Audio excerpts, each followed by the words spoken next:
গেল মাসেই ইন্দোনেশিয়ার কালিম্পংয়ে সাপের পেটের ভেতর থেকে এক নারীর মরদেহ উদ্ধার করা হয়েছিল।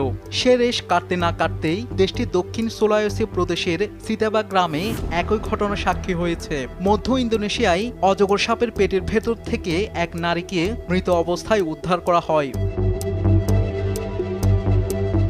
দেশটির পুলিশ জানায় অজগরটি ওই নারীকে পুরো গ্রাস করে ফেলে। পরে গ্রামবাসী সাপটিকে মেরে ওই নারীকে উদ্ধার করে। 1 মাসের মধ্যে এ প্রদেশে দ্বিতীয় অজগর হত্যা এটি।